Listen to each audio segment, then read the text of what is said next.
क्या होता है आईपीओ लाने का। आज आप देखो तो ओयो, बोट, अल्टीमेट एग्जिट सब आईपीओ चाहते हैं। ठीक है, क्योंकि आईपीओ का वाई बहुत इंपॉर्टेंट है, उससे आपको फेम मिलता है। ओके। लॉन्ग टर्म के लिए अगर मैं आईपीओ ले रहा हूँ, अप्लाई कर रहा हूँ, आजकल Sure, इतने सारे आ रहे हैं, तो क्या चीज देखूँ? इन्वेस्टिंग का गोल्डन रूल, लोन लेके इन्वेस्ट कर रहा है तो भाई नहीं करना। It's like Russian roulette. India में बहुत मैनिपुलेशन चल रहा है, इंडिया में सेटिंग का गेम चलता है, पैरेलल मार्केट्स चलता है, वो इंडिया की रियलिटी है। But I still believe in India story. क्या डिविडेंड वाली जो स्पेशली पीएसयूज डिविडेंड बांटते हैं, क्या उनमें इन्वेस्ट करना चाहिए? पीपल स्टॉक में पैसा वापस देने का जरिया क्या है? एक ही जरिया है कि स्टॉक का भाव बढ़ेगा और आप स्टॉक बेच दो। राइट। डिविडेंड एक जरिया है कि स्टॉक होल्ड करते करते कुछ कैश फ्लो है। आईपीओ ओपन हुआ, अच्छा ओपन हुआ, 15-20% गेन्स देकर गया। That was my learning. People betted on brand management. I am going to tell you, it does not matter आप जॉब करो या बिजनेस करो। मिलियनियर बिजनेस से भी नहीं बनोगे, जॉब से भी नहीं बनोगे। दोनों से आप जो इनकम कमा रहे हो, उसमें आप कितना सेव और कितना स्मार्टली इन्वेस्ट कर रहे हो, उससे मिलियनियर बन सकते हो। जय हिंद दोस्तों, आप लोगों ने देखा कि भाई मैं कितने सारे आईपीओज वगैरह के वैल्यूएशंस वगैरह करता हूं कि भाई ये सही वैल्यूएशंस पे आ रहा है, नहीं आ रहा है, अप्लाई करें, रिजेक्ट करें, मल्टीपल लॉट्स, ये वो। बट सबसे बड़ा सवाल ये होता है कि ये आईपीओ मार्केट में आते कैसे हैं, उससे भी पहले की कहानी चलती कि भाई बिजनेस बनता कैसे है। तो आज हमारे साथ एक बहुत ही खास शख्स है, बशीष नाम है उनका। हाय सर, कैसे हो? Thank you Vibhor, thank you for having me. Thank you for coming to this podcast and अपना वैल्यूएबल टाइम देने के लिए। आई होप आपसे बहुत कुछ सीखने को मिले। बिल्कुल। बशीर सर जो है वो आईपीओ लेकर आते हैं, मतलब इनके पास काफ़ी सारे ऐसे लोग आते हैं कि सर मेरा एक छोटा सा बिजनेस है, जैसे कि शायद आइसक्रीम का बिजनेस हो गया या फिर डिजिटल मार्केटिंग का बिजनेस हो गया, आजकल फर्नीचर का बिजनेस हो गया, तो मुझे मार्केट में अपना आईपीओ लेकर आना है। एसएमई आईपीओ हो गया या मेन बोर्ड आईपीओ वगैरह हो गए। तो आज बहुत कुछ सीखेंगे आईपीओ से रिलेटेड भी, बट एक स्पेशल चीज़ जिन लोगों के भी और स्मॉल स्केल बिजनेस है, मीडियम स्केल बिजनेस है, कि वो अपना बिजनेस आगे कैसे बढ़ाएं, तो बशीर सर हमें बहुत सारी कुछ टिप्स एंड ट्रिक्स देने वाले हैं। पॉडकास्ट बिल्कुल मिस मत करना। शुरू करते हैं। सर पहले तो मैं ये समझना चाहूँगा कि पहला स्टेप क्या होता है आईपीओ लाने का? देखो Vibhor, the why is very very important. Right. Why आप देखो 2021 के बाद कोविड के टाइम पे वैल्यूएशन की टोपी चल रही थी। राइट। जोमैटो, पेटीएम, स्विगी, सब ने वैल्यूएशन उठाया, बाईजूस ने उठाया। इनफैक्ट आज आप देखो तो ओयो, बोट, अल्टीमेट एग्जिट सब आईपीओ चाहते हैं। ठीक है, क्योंकि आईपीओ का वाई बहुत इंपॉर्टेंट है, उससे आपको फेम मिलता है, ओके। ग्लोबल रिकग्निशन मिलता है, और आप 50% से लेस होने के बावजूद भी कंपनी रन कर सकते हो। 50% से लेस एज इन? ये मुकेश अंबानी साहब का और उनके फैमिली के, उनके ट्रस्ट के होल्डिंग्स रिलायंस में कितना रहेगा, रिलायंस ग्रुप में? 50 से कम है मतलब? यस, ओह, नया insight. I used to thought मतलब अच्छा खासा होगा। सो इट इज करंटली 48% के आसपास है। ठीक है, फ्लक्चुएट होता रहता है। राइट। कहने का मतलब even by having 30% you can run your company, अगर आप परफॉर्म कर रहे हो और अच्छा बोर्ड है तो। राइट। तो सबसे बेस्ट मैं एडवांटेज माइंडसेट वाई बोलता हूँ कि आईपीओ कब लाना चाहिए, उससे पहला क्यों लाना चाहिए। अगर करंट इन्वेस्टर्स को एग्जिट देना है तो आईपीओ ला सकते हो, बट वो आईपीओ थोड़ा ठंडा रहेगा। फॉर एग्जांपल हुंडई का आईपीओ आया, one of the largest IPO, 1 lakh crore जो प्लान कर रहे थे, बट वो पूरा पैसा ओएफएस था, ऑफर फॉर सेल था। वो पैसा रीइन्वेस्ट नहीं हो रहा था, तो कहानी खत्म हो गया। एथर अपना आईपीओ जब ला रहा था तो थोड़ा ओएफएस था, थोड़ा फ्रेश इश्यू था। They want to build now new factories, they want to build more marketing, more R&D, more service centres. तो वो वाई बहुत जरूरी है। राइट। तो वो आईपीओ, अगर आपको लगता है मैं एक स्टेज पे हूँ जहाँ पे लोग मुझे चाहते हैं, मेरे पार्टनर्स बनना चाहते हैं, राइट टाइम मोनेटाइजेशन करके आप वेल्थ, फेम, ब्रांड बना सकते हो और 100x जा सकते हो। मतलब बट इसमें एक चीज जो जब मैं भी आईपीओ एनालाइज करता हूँ, तो हम लोग जब प्रोस्पेक्टस आता है, आरएचपी आता है, उसमें पढ़ता है कि भाई 10,000 करोड़ उठा रहे हो, कितना ओएफएस है, कितना फ्रेश इशू है। Yes. मतलब ये देखना बहुत इंपॉर्टेंट है। Yes, बहुत इंपॉर्टेंट है। प्लस एक बहुत बड़ा टिप आपके चैनल पे देता हूँ, usually minimum requirement is 3 years। Okay. Yes, मैं बोलता हूँ उसके बियॉन्ड जाओ। अगर कंपनी का हिस्ट्री है, मिल रहा है, बियॉन्ड जाओ। राइट। क्योंकि there is something called as dressing, presentation, management. कुछ ना कुछ हम इंडियंस है, जुगाड़ू है, ये एक्सेप्ट कर लो, हम सब मोटा मोटी जुगाड़ू है। तो लास्ट 2 साल में ग्रोथ होता है, पर उसके पहले नंबर्स क्या थे और वो लॉजिकल ग्रोथ है क्या? छोटा सा एग्जांपल देता हूँ आपके चैनल की सेफ्टी के लिए, मैं नाम चेंज करता हूँ। एक कंपनी था पापा अर्थ। ओके, जब आईपीओ आ रहा था सब ने आईपीओ की धज्जियां उड़ाई, बट आईपीओ आने के पहले जस्ट प्रॉफिटेबल आ गया और वापस लॉस पे चले गए, फिर लॉस में आ गया। तो कुछ तो गड़बड़ है दया दाल में कुछ तो गड़बड़ है। तो you look at last 3 years and ask yourself कि क्या ये नंबर्स और स्टोरी सिर्फ आईपीओ के लिए है? मतलब ऐसा क्या हुआ कि एकदम से प्रॉफिट में आ गए? सस्टेन कर पाएंगे? एग्जैक्टली, सस्टेन कर पाएंगे। और आप देखो वो आईपीओ में मेजरली जो सेलिब्रिटी इन्वेस्टर्स थे, बड़े बड़े फंड्स थे, 80-90% एग्जिट हो रहे थे, राइट, बहुत कम फ्रेश इशू था। बिल्कुल। तो ये एक हम लोग चेक करते हैं। बट आई थिंक आईपीओ का एक डार्क साइड भी है, और वो भी मैं शेयर करना चाहूंगा। मोस्ट लोगों को लगता है कि आईपीओ आ गया तो मजा नहीं लाइफ, इट इज प्रेशर की life for the owners and also for the investors. I tell you why. जब तक मेरा बेबी है, जैसे बालाजी वेफर्स आपने नाम सुना है, चंदूभाई वीरानी को बड़े बड़े इन्वेस्टर्स आए फॉरेन से, जब वो छोटे थे 10 साल पहले, सर 4,000 करोड़ ले लो, 8,000 करोड़ ले लो, वो बोलता है कंपनी दे दो, 50% दे दो, 45% दे दो, नहीं, उनको बोलता है आप आईपीओ निकाल लो, 10,000 करोड़ एक साथ मिलेगा। जैसे हल्दीराम ने, आपको मालूम है, $1 बिलियन रेस किया सिंगापुर फंड से एट $10 बिलियन वैल्यूएशन। तो भाई चंदू वीरानी क्या बोलते हैं, आई वांट फ्रीडम। हर महीने हर क्वार्टर किसी को मेरा सीक्रेट्स दो, डेटा दो, किसी को जवाब दो, बोर्ड पे और किसी को बिठाओ, वो मुझे ज्ञान दे। तो प्रेशर, अकाउंटेबिलिटी, ट्रांसपेरेंसी बहुत जरूरी है। फ्रीडम नहीं है बट अकाउंटेबिलिटी के साथ। और फिर एक टाइम ऐसा हो जाएगा कि शायद आपको बोल सकते कि सर कंपनी आपका है, बट आप प्लीज बाहर बैठिए, आपको प्रॉफिट डिविडेंड मिलेगा, let professionals run the company. अभी हुआ ना वो एक बंदे के साथ, उसकी कंपनी थी, यूपीआई की कंपनी है, उसी ने कंपनी बनाई और एट अ पॉइंट उसको ही कंपनी से हटा दिया गया। हाँ, क्योंकि जब आप दोगलापन तिगलापन बोलते हो, तो लाइफ पे आपके साथ वही होता है। बिल्कुल होगा। तो मतलब ये तो हो गई कि डार्क साइड, और क्या डार्क साइड आईपीओस की? तो I think one is very very important is, लोगों को समझना है, मैं इन्वेस्टर्स पॉइंट ऑफ व्यू बोल रहा हूँ, लाइफ में हमेशा PIG से बच के रहो। Pig, okay, it is FOMO. मैं पिग को समझाता हूँ, आप फोमो से बच के रहो। आप देखो कोविड के टाइम पे पेटीएम का आईपीओ लगा दो, जोमेटो का आईपीओ लगा दो, स्विगी का है लगा दो, इसका लगा दो, सब में लगाया। और वो कोविड का टाइम मैं हमेशा लोगों को बोलता हूँ विभोर कि इट इज एन आउटलायर। ऐसा समझो कि संडे का दिन है, पूरा रोड खाली है, आप फास्ट चलाओ, किसी को दिक्कत नहीं होगा। बट आप ट्यूसडे के दिन पे ट्रैफिक कार पे ऐसे ही स्पीडिंग करोगे तो एक्सीडेंट होगा। तो कोविड के टाइम पे रोड खाली थे, तो कोई भी इनी मिनी माइनी वो में डाल दो, आपको पैसे बनना था। अब 15% रिटर्न जनरेट करना भी स्किल का गेम हो गया। It is not a given, that to consistently year on year, 10 years average, 5 years average आप देखो तो 15% जनरेट करना इज अ टफ मैटर, बहुत टास्क है, नॉट एन इजी मैटर। तो इन्वेस्टर्स को मेरा एक ही कहना मतलब है कि अगर आप आईपीओ में डाल रहे हो, प्लीज 5 साल के हॉराइजन से डालो, वेटिंग से डालो, और ऐसे पैसे से डालो कि मैं डाल के उसको देखूंगा ही नहीं।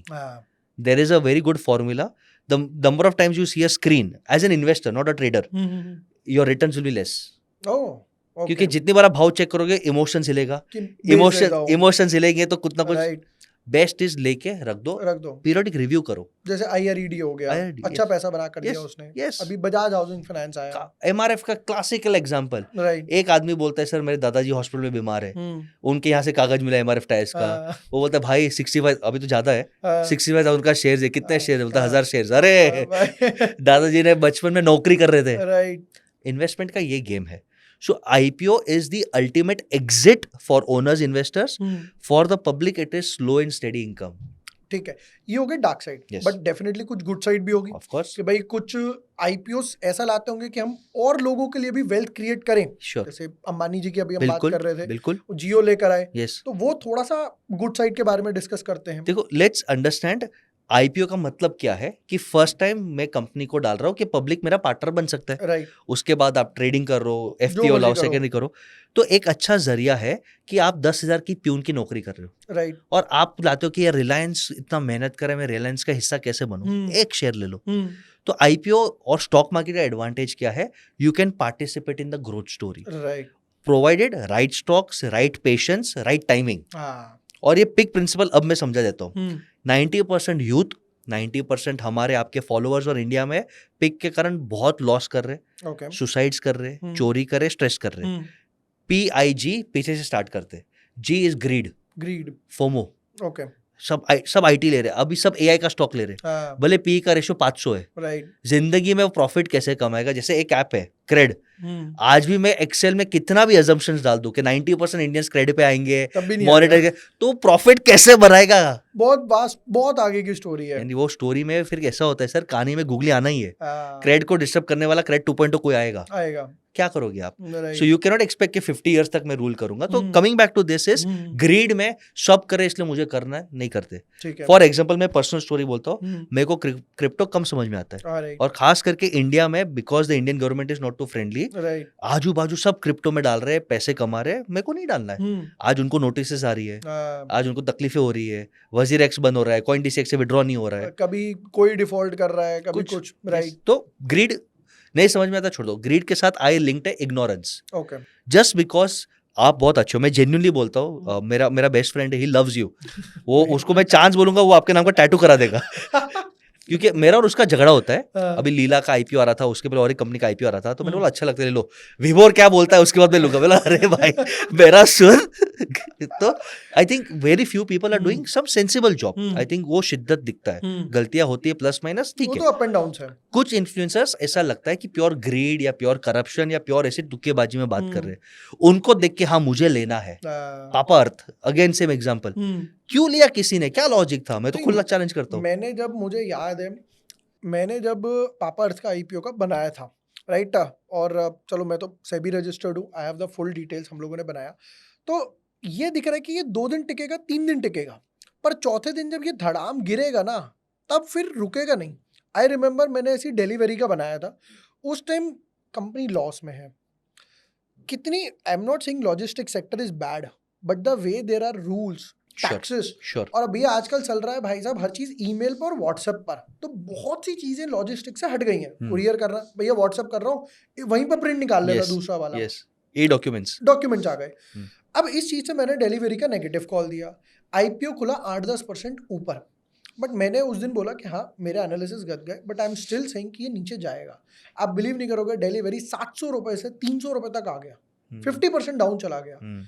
आप देख रहे हो कि 2% लिस्टिंग गेन देगा, 4% देगा, वो देगा, आपको खुश कर देगा, उस दिन सब डिस्कस करेंगे, बट उसके बाद कोई डिस्कस नहीं करोगे, वो धीरे धीरे 2-3 करते हुए निकल जाएगा।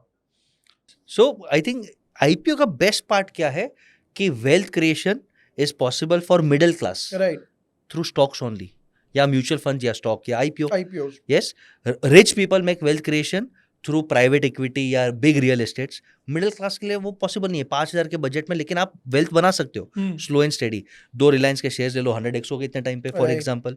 तो यहाँ पे सबसे बड़ा चैलेंज यही होता है कि आप वो लिस्टिंग गेन्स के लिए अगर आप ले रहे हो तो आप सट्टा खेल रहे हो। राइट, मेरे को याद है 10-15-20 साल पहले ट्रेन में, मैं मुंबई से हूँ, बहुत सारे गुजराती भाई भी रहते हैं, सर गोल्ड आइडिया छे, एक दूसरे को बोल रहे थे सोने की आइडिया है, लाइफ बदलने वाली है, रिलायंस पावर का आईपीओ आएगा, लगा दो रिलायंस पावर, लगा ही दो, और फिर लग गई फिर अलग लग गई। वही पेटीएम का हुआ, एलआईसी का हुआ। बट अब ये समझते हैं कि लॉन्ग टर्म के लिए अगर मैं आईपीओ ले रहा हूँ, अप्लाई कर रहा हूँ, आजकल भी इतने सारे आ रहे हैं, तो क्या चीज देखूं उसमें? देखो मैं एक चीज बोलता हूँ कि वो माइंडसेट रखो कि आईपीओ में अप्लाई नहीं करोगे तो भी चलेगा। ओके, आईपीओ में अप्लाई करने का एक ही नतीजा है कि लिस्टिंग गेन्स मिलेगा, और फिर वो शायद ऊपर ही रहेगा, वापस कब हो सकता है कभी नीचे ना आए। डीमार्ट जैसा तो एग्जांपल है। आईपीओ में मिले नहीं मिले वो रिस्क है, ठीक है, तो आपके ये माइंडसेट होना चाहिए कि आईपीओ में ट्राई करता हूँ, मिला ठीक, नहीं मिला तो 1-2-3 वीक के बाद में मैं लूंगा, वैसे ही कंपनीज में आप डालो हाथ। अच्छा, और मैं बोल रहा हूँ मिनिमम 5 साल होराइजन, बैरिंग सम इमरजेंसी, कि 5 साल अगर मैं रख सकूं, लोन वाला पैसा नहीं, आजकल तो लोग बहुत डेंजरस कर रहे हैं, लोन से पैसा ले रहे हैं। अरे एप्स पे इतना मिल जाता है, वो जाते हो वो ऐप पे जी, आप अपना आधार केवाईसी कराओ और फिर उसका ना वो एक साइकिल स्टार्ट हो जाता है। लेकिन आपको मालूम है उसका बैड, एक एग्जांपल देता हूँ, एक आदमी ने 5 लाख रुपए वहां से मिल गए, 5 लाख डाले, 5 लाख का 11 लाख कमाया उसने एक महीने में, कोविड के टाइम पे आईफोन ले लिया, गर्लफ्रेंड को घुमाया, नौकरी क्विट कर ली, बोला मजा की लाइफ है, अब उसको मेहनत ही नहीं करना। अब वो 11 लाख में से उसने 3-4 लाख ऐसे उड़ा दिए, बाकी दूसरे कंपनी का आईपीओ है उसमें डाला, उसमें रिटर्न्स नहीं मिले, फिर और स्ट्रेस में आया, तीसरी कंपनी में, जैसे बोलते हैं ना गैम्बर्स फैलेसी, जुआ जैसे हारता है और खेलता है, और में डाला नहीं मिला, फिर लास्ट में एफएनओ में गया, उसमें तो और ही गया, उसमें तो इतना गया कि मम्मी पापा को बोल नहीं पाया, वो भाग गया, सुसाइड कमिट कर लिया। ऐसे बहुत केसेस है। तो भाई इन्वेस्टिंग का गोल्डन रूल, लोन लेके इन्वेस्ट कर रहा है तो भाई नहीं करना इट्स लाइक रशियन रूलेट, आप समझ लो रशियन रूलेट, 3 गोली है, लगेगा भी नहीं भी लगेगा। राइट। तो लोन्स लेके मत इन्वेस्ट करो। I think wealth creation through stock is still real today. ठीक है। इंडिया में बहुत मैनिपुलेशन चल रहा है, इंडिया में सेटिंग का गेम चलता है, पैरेलल मार्केट्स चलता है, वो इंडिया की रियलिटी है, but I still believe in India story. तो मुझे लगता है कि अगर आप म्यूचुअल फंड्स के जरिए या कोई अच्छी कंपनी है, अच्छे 3-4 जन को सुनो, मैं बोलता हूँ 3-4 जन को सुनो, खुद का ब्रेन अप्लाई करो और आप 10,000 20,000 इतना ही पैसा लगाओ कि अगर वो जीरो हो तो हार्ट अटैक ना आए। एक कंपनी में उतना ही पैसा लगाओ कि अगर वो जीरो हो तो हार्ट अटैक ना आए, मतलब 1%, 2%, 5%, whatever, 5% जो भी आपको एंड 5 years का प्लानिंग, 5 years कि 5 years के लिए मुझे, अगर मेरे को उसको बेचना ही नहीं है, तब आप वेल्थ क्रिएट कर सकते हो। तो एक चीज तो हम लोग जो डिस्कस कर रहे थे कि भाई आईपीओ में लॉन्ग टर्म के लिए क्या देखें, तो आपने कहा कि भाई अगर आईपीओ मिस हो भी जाए, मैंने लगाया, सबने लगाया भाई, क्योंकि आजकल जब ओवर सब्सक्रिप्शन होता है तो एक आधा किसी रिटेल वाले को मिल जाता है, मिल गया, नहीं मिला तो भी मैं सेकेंडरी मार्केट से लूंगा, 2-3 हफ्ते के बाद ले लो, 2-3 हफ्ते के ले लो, कौन रोक रहा है आपको? राइट। यस, बिल्कुल लो, मतलब वो क्योंकि बिजनेस मॉडल अच्छा है तो आगे जाएगा। एग्जैक्टली। और क्या चीजें देख सकता है एक रिटेल वाला, एक बिल्कुल जिसके पास नॉलेज छुटपुट नॉलेज है, जो वीडियोस देख लेता है, थोड़ा ट्विटर टेलीग्राम व्हाट्सएप पढ़ लेता है, वो और क्या चीजें देखे आईपीओ के अंदर? मैं क्रिकेट का एक एग्जांपल देता हूँ। आपको लगता है वैभव सूर्यवंशी 14 साल का लड़का में टैलेंट है? यस, आपको लगता है टैलेंट है? डेफिनेटली। 100 रन मारना ये यंग एज में, 14 साल पे इतनी फास्ट बॉल खेलना ही बहुत बड़ी बात है। बस 100 रन मारना, राइट, यानी टैलेंट है। अभी वो फ्लूक हो सकता है कुछ भी। अभी इमेजिन करो उसको राहुल द्रविड़ का मेंटोरिंग मिल गया, रोहित शर्मा विराट कोहली का हाथ मिल गया, गंभीर का मेंटोरिंग मिल गया, और अगर अगर अगर अगर वो डिसिप्लिन से चलता है, he doesn't become a Prithvi Shaw, उसका फ्यूचर शायद ब्राइट है। बिल्कुल। स्टॉक मार्केट यही है। Okay. आप पास्ट परफॉर्मेंस देखो कि आईपीओ के पहले या आईपीओ आने तक ये कंपनी में पोटेंशियल था क्या, राइट, उसका ओनर एथिकल है, यानी ओनर की पर्सनालिटी है क्या, उसके पास ऐसा फ्यूचर में कोई ऑर्डर बुक है क्या, समझ गया। तो अगर इसको extra support, IPO is what 100x extra support, जैसे एस्ट्रो वास्तु में बोलते हैं ना कि गुरु की बेटी पिन लो तो लाइफ जिंगा लाला है, बट कुछ तो बेस होना चाहिए ना। Right, 100 into 0 is 0, 100 into 2 is 200। तो अगर ये कंपनी में बेस है, ऑर्डर बुक है और इसको फेम मिला, इसको और फंडिंग मिला, तो वो अपना लोन कम कर सकता है, नया फैक्ट्री डाल सकता है, मार्केटिंग कर सकता है। तो फंडामेंटल्स देखो, और आपको लगता है फंडामेंटल्स के बाद फेम, पैसे और नेटवर्किंग के बाद ये ग्रो कर सकता है, तो इसका पार्टनर बन जाता हो। सबसे बेस्ट बिजनेस है पार्टनर बनना, स्लीपिंग पार्टनर। एक शेयर ले लो, सो जाओ, शेयर का वैल्यू बढ़ेगा, डिविडेंड मिलता है तो डिविडेंड मिलता है, ये मजा की लाइफ है। अब डिविडेंड की बात आई, अब एक चीज ऐसे समझते हैं, डिविडेंड कटता तो स्टॉक में से ही है। यस, सपोज करते हैं कोई स्टॉक 100 रुपए का है, Sure. 5 रुपए का डिविडेंड आया, Sure. 5 रुपए स्टॉक में से कट जाएंगे, 5 रुपए इधर मेरे पास आ जाएंगे, Sure. तो अब भी 5 + 95 रहा, तो पैसा तो 100 ही रहा। तो क्या डिविडेंड वाली जो स्पेशली पीएसयूज डिविडेंड बांटते हैं, क्या उनमें इन्वेस्ट करना चाहिए? देखो, डिविडेंड का फिलोसफी समझते विभोर, आपके ऑडियंस को बोलना चाहता हूँ, I have worked as an investment banker on Wall Street. Oh wow. CFA, FRM, CPA, finance का फंडामेंटल समझते हैं। पीपल स्टॉक में पैसा वापस देने का जरिया क्या है? एक ही जरिया है कि स्टॉक का भाव बढ़ेगा और आप स्टॉक बेच दो। राइट। डिविडेंड एक जरिया है कि स्टॉक होल्ड करते करते कुछ कैश फ्लो आए। ओके, ये एक साइकोलॉजी है। सेकंड, कंपनीज, हमारा एक philosophy, should never give dividends till you are super growing. Okay, यानी डिविडेंड्स कहाँ से देते हो? प्रॉफिट होता है Profit में तो देते हो। अगर आपके पास ग्रोइंग अपॉर्चुनिटीज है तो भाई 100% का पूरा री इन्वेस्ट कर, राइट, क्योंकि तो 2x ग्रो कर रहा है, तो ये भी प्रॉफिट री इन्वेस्ट करेगा तो और ग्रो करेगा। राइट। तो अगर आपको लगता है कि company has reached a mature stage, कि वो डिसेंट कर रहा है, इट इज लाइक सचिन, वो 50 रन मारेगा, 100 नहीं मारेगा, एक एग्जांपल हो गया, रिलायंस, हाँ, बड़े एक डिसेंट हाइपर ग्रोथ नहीं मिलेगा। तो what is the way of giving back wealth? तो there is a norm saying that 20% of your profit start giving back. तो अगर स्टॉक बेचते हो तो कैपिटल गेन्स आता है। राइट। पहले इंडिया में डिविडेंड टैक्स नहीं था, फिर 10% डाला, अब आज वो लोग ने हमारे इनकम के साथ क्लब कर दिया। राइट। 1 लाख तक limited taxes keep on changes. So dividend is a signal which shows that company is stable. Okay. And company is mature. Matured. तो TCS हो गया, yes. हर क्वार्टर में डिविडेंड दिए जा तो रहे हैं। एक ही एडवांटेज है कि स्टॉक बेचना नहीं पड़ेगा, स्टॉक है मेरे पास और बीच में कुछ कैश फ्लो आ रहा है। कैश फ्लो आता है। तो मैं डिविडेंड से पर्सनली एक्साइटेड नहीं हूँ, क्योंकि I would prefer to invest in companies जो री इन्वेस्ट करके और मल्टीप्लाई करे। बट एज के हिसाब से, रिस्क एपेटाइट के हिसाब से हर एक का फिलोसॉफी अलग होता है। सो डिविडेंड्स, अगर यूएस में बहुत लोग सिर्फ डिविडेंड से रिटायरमेंट प्लान करते हैं। लाइक कोको कोला का आप देखो, dividend yield ratio flat across years flat होता है। नहीं देता, फ्लैट नहीं है, 17.5% फ्लैट देता है, तो फ्लैट देता है। अच्छा, 17 फ्लैट यानी कंसिस्टेंट है। तो लोग क्या करते हैं मालूम है? मेरे को जीने के लिए $10,000 चाहिए, मैं कोक का इतना शेयर लूंगा ओवर टाइम, तो हर महीने मुझे $10,000 जैसे रेंटल इनकम आता है, इंटरेस्ट इनकम आता है, डिविडेंड इनकम आएगा। बेस्ट सो है, इंडिया में अब वो कंसेप्ट शायद बढ़ेगा बढ़ेगा। क्योंकि डिविडेंड्स की कंसिस्टेंसी नहीं है। मैच्योर कंपनीज अगर डिविडेंड यील्ड्स कंसिस्टेंटली देते हैं तो people can do retirement plan too नहीं, डिविडेंड। जैसे आईटीसी हो गया यस, और एलटी हो गया, बिल्कुल। मतलब जो बड़ी बड़ी कंपनीज Yes. है, रिलायंस हो गया, ये अच्छे खासे तो डिविडेंड दे रही इमेजिन है। करो इंडिया में बोलता मैं मेरे बेटे को भी स्टॉक देके जाऊंगा और मेरा भी रिटायरमेंट पेंशन हो जाएगा, तो dividend right, can help you in that way. Dividend it is like holding a shop, कि शॉप का भाड़ा मैं खाऊंगा और बच्चे को हाँ, शॉप देके जाऊंगा। मतलब इस केस में ये हुआ कि मैं पहले 100 रुपए का पूरा स्टॉक बेचता, अभी मैंने सिर्फ पार्ट मेरे पास आ गया, 95 अभी भी लगा बट हुआ वो उसमें। ओनरशिप मेरे पास है, राइट, समझो मेरे पास 0.01% ओनरशिप है, तो वो ओनरशिप मेरे पास है। हाँ, तो एग्जिट नहीं हुआ। यस, एग्जिट नहीं हुआ, तो इनडायरेक्टली आप स्टॉक आप डाइल्यूट नहीं कर रहे हो, हाँ, आप सिर्फ प्रॉफिट विड्रॉ कर रहे हो, कैश फ्लो विड्रॉ कर रहे हो। राइट, तो डिविडेंड आपके पर्सनैलिटी से हिसाब से, तो आई am not to excited by dividend, but शायद अगर इंडिया में बहुत सारी कंपनीज डिविडेंड देना चालू कर दे और डिविडेंड का टैक्सेशन अगर फेयर हो, तो मैं शायद मेरा एक रिटायरमेंट पोर्टफोलियो डिविडेंड स्टॉक से बना पाऊँ। जो नए लोग हैं 18, 20, 25 साल मान लेते हैं कि एवरेज, तो 25 साल का जो बंदा है डिविडेंड में इन्वेस्ट करना चाहिए बिल्कुल जो नहीं, डिविडेंड कंपनीज दे रही हैं, या नहीं करना चाहिए? बिल्कुल नहीं करना चाहिए। Like I said, dividend means companies mature. यानी फॉर एग्जाम्पल जो जो आदमी 100 करोड़ का टर्नओवर कर रहा है और स्टेबल इंडस्ट्री में है, वो 100 से 1000 करोड़ नहीं जा पाएगा, बहुत Right. कम चांस है। हाँ, एक अच्छा एडवांटेज ये सिग्नल देता है कि 100 से 20 में भी नहीं आएगा, हम्म, स्टेबल है, स्टेबल है, तो 100 का 110 जाएगा, 90 जाएगा। राइट, बट यंग एज में you can take risk, you don't have a lot of issues, you don't have a lot of liabilities, so avoid dividend yield companies at young age, have more risk appetite, mid cap, small cap, blue chip भी थोड़ा selected लो जिसमें growth potential बहुत है। Common sense है, अगर भाई तू 1 crore profit निकाल रहा है, 1 करोड़ पूरा री इन्वेस्ट कर, तो नेक्स्ट ईयर तेरा ग्रोथ और बढ़े। 2, 3, 4 Yes, बढ़ेगा। 1 करोड़ में से तू 40 लाख डिविडेंड दे देगा, तो 60 लाख से री इन्वेस्ट कर पाएगा। Exactly. तो अब फ्यूचर पोटेंशियल। दूसरी चीज है कि जब डिविडेंड आता है तो वो प्रमोटर के पास भी तो जाता ही है ना, बिल्कुल तो बिल्कुल, सबके पास ही जा रहा यस, सबके पास जा है, रहा है। राइट, यस, तो dividends I think young age में प्लीज अवॉइड करो। आपको यंग एज में एक ही देखना है, wealth creation. So improve your risk appetite. और रिस्क के हमारे 2 प्रिंसिपल्स है, थियोरेटिकली मैं शेयर करना चाहूंगा। एक, try to find negative beta items. अगर Okay. आपको कोरिलेशन अगर टेक्निकली पता है कि आपके पोर्टफोलियो में अगर आप एक इंडस्ट्री रख रहे हो तो दूसरा इंडस्ट्री भी रख रहे हो जो उससे डायरेक्टली कोरिलेटेड नहीं है, इसलिए बहुत सारे पोर्टफोलियो मैनेजर्स गोल्ड को रखते हैं कि हेज है, वॉर हुआ तो गोल्ड बढ़ेगा तो रिटर्न हो जाएगा। एग्जैक्टली, सेकेंड, और ये कॉमन सेंस अभी मैं सिंपल भाषा में बोलता हूँ, कभी भी 1 या 2 कंपनी में अपनी जिंदगी बेट मत करो। Don't keep all your eggs in one basket, one basket. At least have 5, 7, 10, उतना वो करो। अभी जब ये ब्लू स्मार्ट का हुआ था, Yes. जेंसॉल का, तो न्यूज़ वगैरह आई सारी, हमने एक इंस्टाग्राम पे मैंने रील बनाई थी। मैं मतलब ऐसी कॉमेडी वाली रील्स बनाता हूँ टाइम पास, हाँ मेरा मेन क्योंकि यूट्यूब ज़्यादा है, जी, तो मैंने उस पर बनाया था कि भाई जब ये स्टॉक गिर रहा है, अब प्रमोटर खुद ही गायब है, तो तुमको क्यों बाय करना है? 2 दिन 4 दिन अपर सर्किट लगा, फिर वो वापस नीचे आ गया।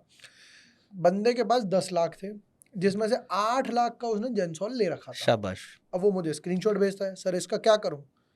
मैंने कहा इसका कुछ नहीं हो सकता, इसका कुछ नहीं हो सकता। एलोकेशन गलत दिया आपने, सेक्टर में एक ही सेक्टर में इनडायरेक्टली मान लो आपका मन भी है कि मुझे आईटी उठाना है, तो आईटी में इतने स्टॉक है, अब आईटी की जब साइकिल नीचे जाएगी तब तेरा पोर्टफोलियो बैठ जाएगा। तो अब उसने क्या कर रखा था, 10 लाख में से 8 लाख का जेंसॉल था, अब जिसकी वैल्यू यू वोंट बिलीव आज 80,000 रुपये भी नहीं है। शाबाश। कुछ वो 800 रुपये के आसपास, 700, 750 के आसपास लेकर बैठा था, स्टॉक अभी 50-60 रुपये पे आ गया। अरे वो प्रॉब्लम है, लोग ना ये समझते हैं कि भाई ब्लू स्मार्ट है, ईवी का व्हीकल है, ये ईवीज वगैरह में जा रहे हैं तो भैया स्टॉक भागेगा। मे बी भाग सकता था, बट अब तो डूब गया सारा stock. Never ever ever ever ever bet on one company, never ever, you never no. मैं और एक स्ट्रैटेजी वेल्थ क्रिएशन के लिए बताना चाहता हूँ। एक यंग लेडी है, विडोवर है, उसके हस्बैंड गुजर गए, पर ठीक ठाक उसने इंश्योरेंस लिया था। इंश्योरेंस के पैसे ऐसे थे कि 1 करोड़ अभी आएंगे और हर महीने 2 लोग आएंगे। आप ऐसे इंश्योरेंस निकाल सकते हो, 50% लमसम, 50% मंथली फॉर 10-20 ईयर्स। ठीक है। वो लेडी ने क्या स्मार्टली किया, मैं लास्ट 8 साल की बात कर रहा हूँ, उसने इनडायरेक्टली, अभी तो काफ़ी ऐप्स अलाउ करते हैं स्टॉक SIP, उसने अपने तरफ से स्टॉक SIP किया, 5 कंपनीज पकड़े, उसको जो दिमाग में आता है, एशियन पेंट्स पकड़ा, रिलायंस पकड़ा, TCS पकड़ा, उसको जो दिमाग में आया, हर हफ्ते 1-1 शेयर लिया, भाव नहीं देखा, 8 साल के लिए। और आज मुझे बोलते हैं सर मेरा पोर्टफोलियो इतना स्ट्रांग है, मैं मेरे बच्चे को US भेज सकती हूँ, US का एजुकेशन हो सकता है, मैं इसमें से SWP, अभी संजय भाई और आप लोगों ने सबने फेमस किया है, तो मैं इसमें से हर महीने 5 लाख निकालूंगी तो भी मैं बुढ़ी रहूंगी, तब तक ये पैसा मुझे जिंदा रखेगा। तो मैं और एक चीज़ बोलता हूँ, SIP पावरफुल है और मैं थोड़ा विभोर भाई मेरे बहुत बोल्ड व्यूज है, म्यूचुअल फंड का SIP शायद स्कैम भी हो सकता है, शायद, I will explain you why, but stock SIP is also powerful discipline parameter. आप 10 कंपनीज को ट्रैक कर लो और हर हफ्ते, हर महीने, हर 3 महीने एक एक स्टॉक भी बाई करते जाओ। एक एक स्टॉक ले लिया, ये जो आपको सेक्टर समझ आ रहा है। कई लोग हैं जैसे मेरे फादर है, उनको जो कंपनी उनको आंखों से दिखती है वो उसमें इन्वेस्ट करते हैं। मैं उनको बोलूँगा ये कंपनी बढ़िया है, कह रहे क्या बेचती है, देखा है तूने कभी? नहीं, मत ले। उनका सिंपल फंडा है, जो चीज़ सामने दिख रही है कि भैया तुझे दिख रहा है नीलकमल का फर्नीचर बिक रहा है, हाँ ले ले। वर्लपूल की मशीन बिक रही है, ले ले। उन्हें दिखती है घर पे लाइट किसकी आ रही है, अडानी की आ रही है, अडानी पावर। वो उनका फंडा सिंपल है कि भाई जो चीज़ दिख रही Seeing है, is believing. जो दिख रहा है Yes. कि हाँ भैया ये जिंदा है जी बंदा, जी जी उसमें इन्वेस्ट करो। बिल्कुल। वो कहते हैं जो नहीं दिखाई दे रहा, जब तुम्हें ही नहीं दिख रहा तो पैसा कहाँ जा रहा है किसी को नहीं पता, वो फंडा है। यस, मैं और एक इसमें इनसाइड ऐड करूंगा। वर्ल्ड वाइड लास्ट 50 ईयर्स के 50 ईयर्स के डेटा पे passive investment strategy has beaten active investment strategy oh, world wide. कहने का मतलब आप कितना भी अपना दिमाग लगा लो, क्योंकि दिमाग लगाने में क्या होता है, ह्यूमन इमोशंस आते हैं, आएगा। ये ग्रीड, इग्नोरेंस और Right. पी फॉर पैनिक मैं कंप्लीट Right. कर लेता हूँ। क्योंकि जब मार्केट गिरता है ना तो आदमी के पास पेशेंस भी नहीं होता, बेच दे बेच दे हम्म। बेच दे।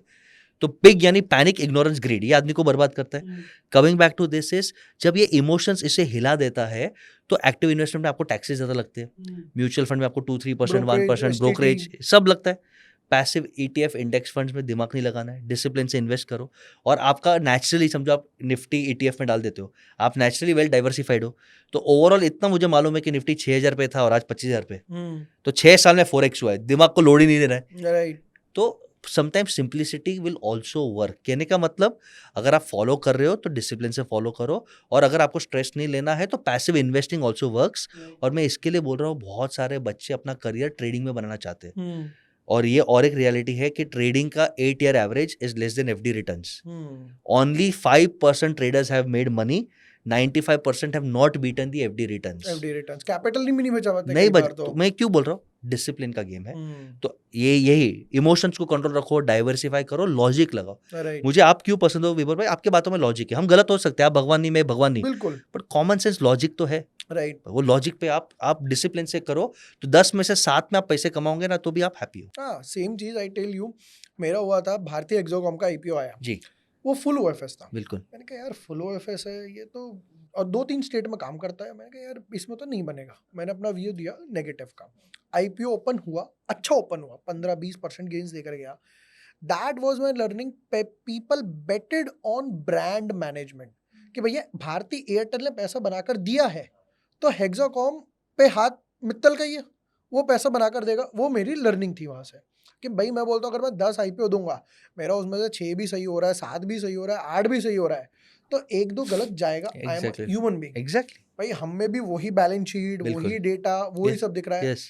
एंड मार्केट में आप कंट्रोल नहीं कर सकते कि उस टाइम पर, उस दिन क्या पर क्या होगा, कई बार होता है कि भाई IPO अच्छा फिल हुआ, 30-40-50% आराम से ओवर सब्सक्राइब हुआ, पर उस दिन सुबह ही सुबह वॉर की न्यूज़ आ गई, मार्केट क्रैश कर गया।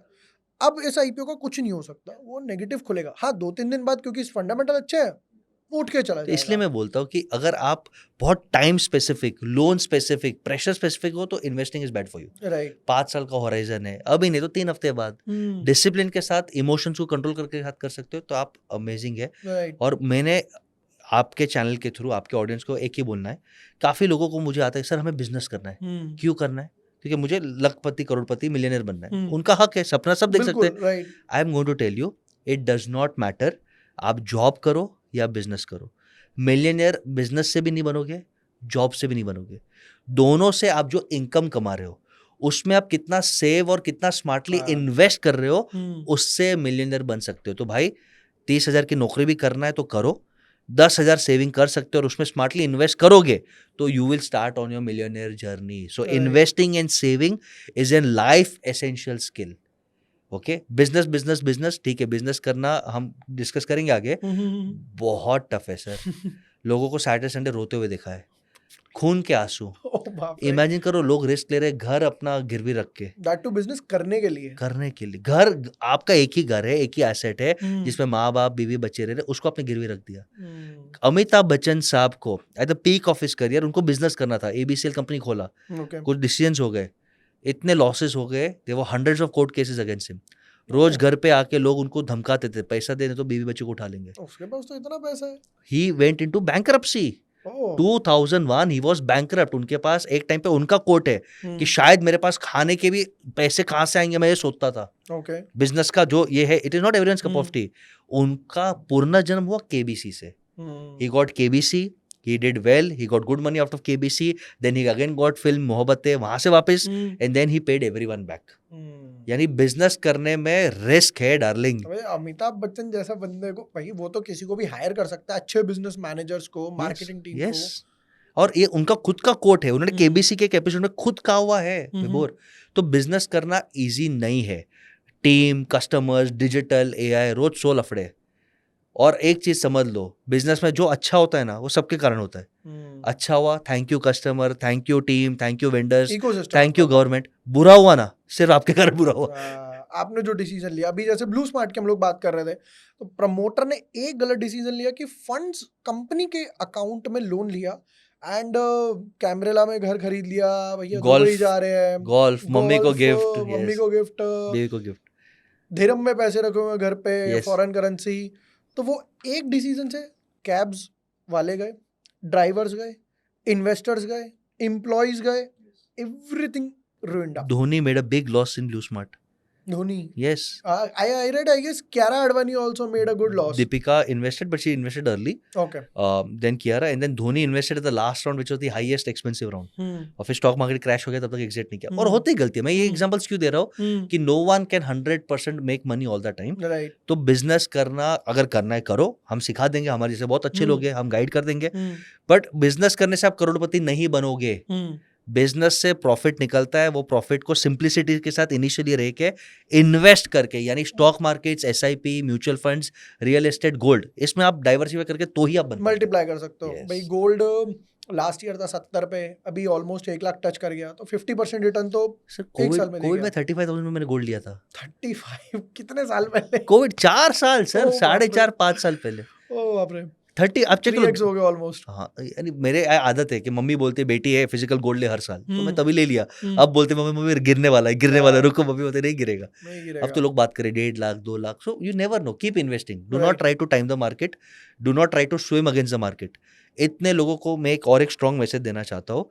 आई डोंट नो आपके क्या व्यूज है, but future and options is not everyone's cup of tea. Definitely I agree. Originally future and options बनाए किसके लिए थे? हेजिंग के लिए, कि भाई आप फार्मर हो और आपको अगर कॉन्ट्रैक्ट करना है तो आपको हेज करना है, ऑयल हेज करना है।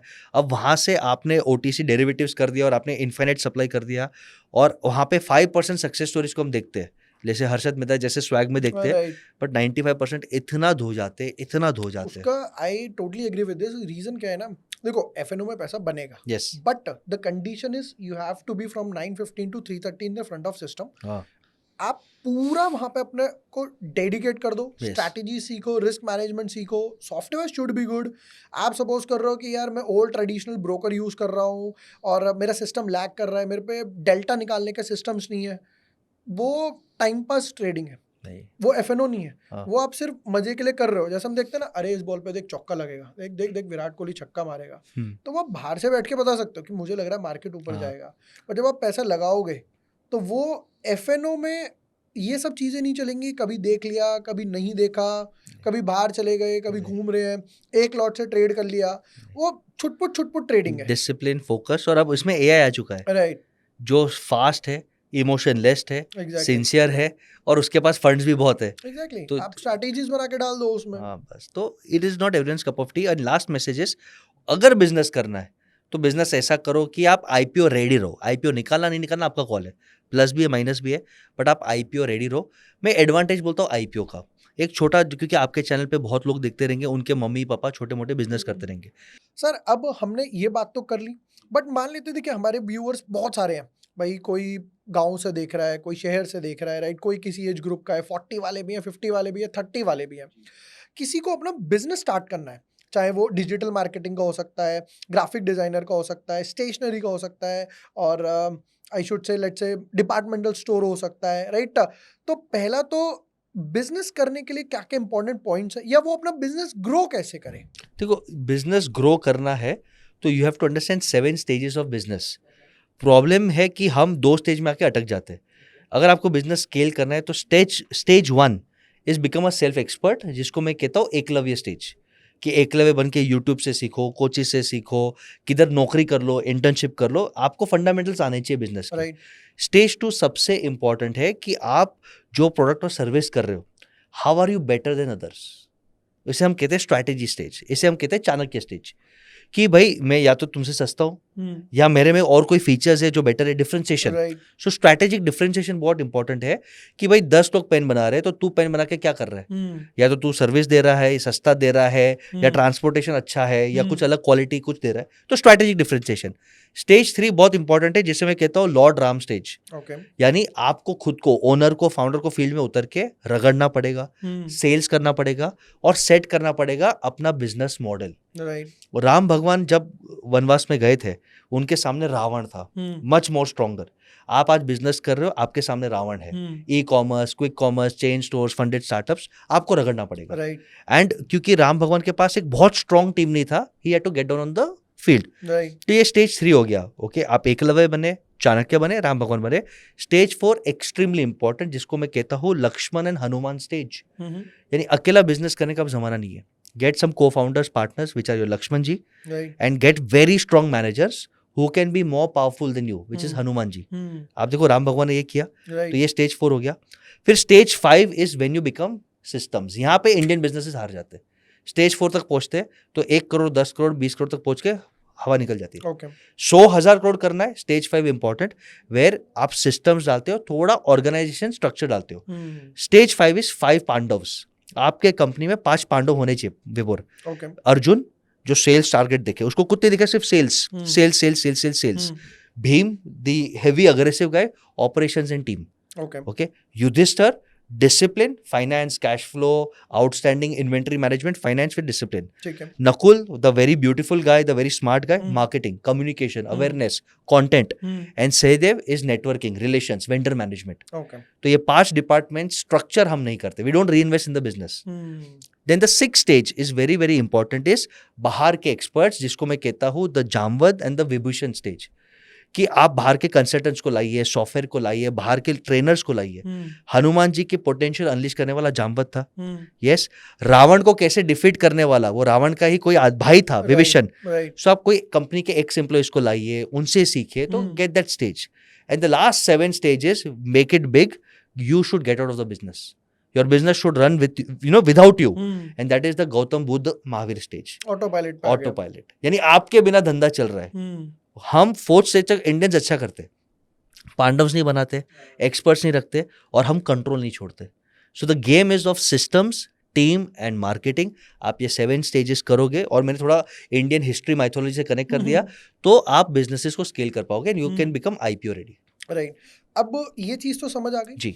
जो नए नए लोग हैं भाई, क्योंकि आजकल क्या हो रहा है ना, न्यू एज टेक, स्टार्टअप एक वर्ड बड़ा लोगों को क्रेजी करता है, स्पेशली यूथ को, यार स्टार्टअप बनाना अपने को भी, ठीक है।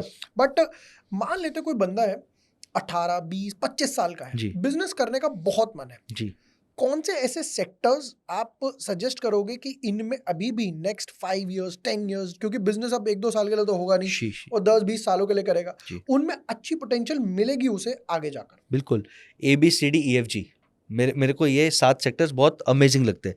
ये आंख बंद करके AI रिलेटेड कुछ भी करो। AI डेवलपमेंट में चले जाओ, या AI का freelancing, consulting, AI prompting, AI based आप वीडियो एडिटिंग, पॉडकास्ट निकाल सकते हो। तो AI is a good faceless type of, yes, AI से आप कुछ भी कर सकते हो। It's a good future as a freelancer, it's a good future as business agencies, service agencies कर सकते हो। Okay, second is B, and B is the amazing field blockchain, not crypto but blockchain. आज भी government of India, काफी municipal companies, municipal countries अपने records blockchain के through रखते हैं, कि आपका बिल है, प्रॉपर्टी बिल, ब्लॉकचेन से रखते हैं कि मैनिपुलेशन ना हो।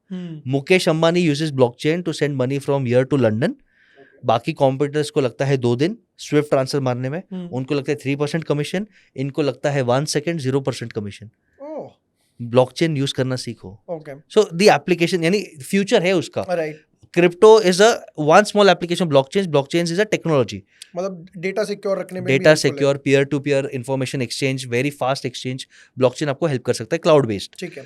3C इंडिया में बहुत बढ़ रहा है बिकॉज ऑफ फोमो. इसे मैं कहता हूँ कैजुअल कंजम्पशन. Okay. यानी आप देखो फास्ट फैशन, शीन ला रहा है, टाटा जूडियो ला रहा है, तो एनीथिंग विच इज सस्ता, सुंदर, टिकाऊ, एक्सपीरियंस, यूज एंड थ्रो बहुत चल रहा है. Okay. खाने पीने के आइटम्स हो गए, ये सब हो गए. D of course digital India. अभी भी IT, transformation, system, software, data, तो डी फॉर डिजिटल हो गया. Right. ई इंडिया में एंटरटेनमेंट भी लोग पागल हो रहे हैं. वेकेशंस, अरिजीत सिंह का कॉन्सर्ट, कोल्ड प्ले कौन है मुझे मालूम नहीं, बट उसका कॉन्सर्ट, पर रील बनानी है मजाक. अरे कोल्ड प्ले का कॉन्सर्ट. ओके, एक मेरा दोस्त है, वो एजेंसी डिजिटल मार्केटिंग का. विभोर, आप कोल्ड प्ले में नहीं गए, आपका फोटो दे दो, वो कोल्ड प्ले के बैकग्राउंड पे स्टूडियो पे जिफ बना के आपको दे देगा. आप व्हाट्सएप स्टेटस पे डाल दो, 1000 रुपए में लोगों को लगेगा 1 लाख का सीट लिया है. Crazy man. इमोशंस ना, फोमो. राइट. तो ई एंटरटेनमेंट हो गया.